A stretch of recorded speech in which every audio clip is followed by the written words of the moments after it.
I'm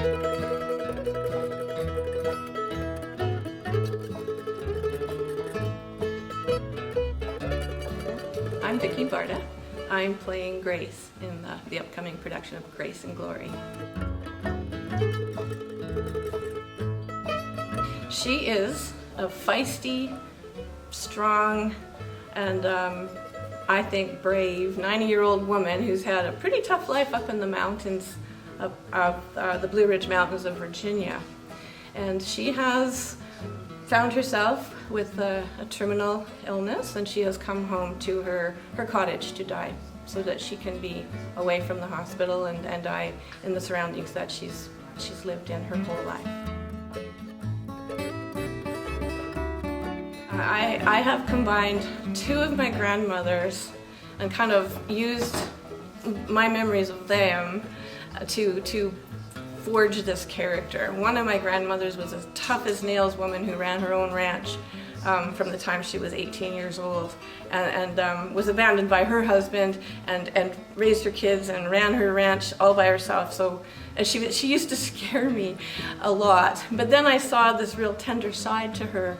Now the other grandmother I have also pulled things from is the one I was really close with, and she was very nurturing and very tender. I've just kind of blended the two women who I have great admiration for and kind of come up with a conglomerate of things I can use. While I'm exploring this character, it's helped me a lot, especially with looking at the age. I believe it was several years ago, a friend of mine was directing Blythe's Spirit.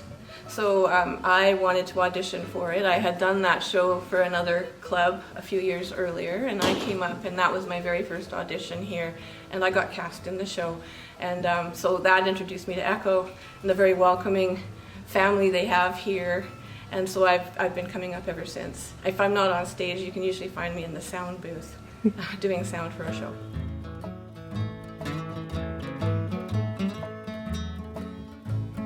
I love exploring a character with a solid team. I love digging in and experiencing some of those scary moments where you actually are so exposed, but you're safe because you're with other people who are doing the same thing. And then ultimately, I love presenting that to the audience. I mean, in my mind, that's what we're here for, is to bring this magic. I hope they walk away being able to relate somehow, either for themselves or as somebody they know in their life. I think it's a very relatable play. Even for men, you're going to have known a woman like this, or you're going to be a woman, who's experienced some of these things. I also think they're going to find, in spite of the subject matter, a fair amount of humor, which was a surprise to me as a person who was reading the play and thinking, oh, okay, this is kind of very funny as well as poignant. I think you need a little bit of both in your life, and I think this definitely has it. So hopefully the audience takes that away too.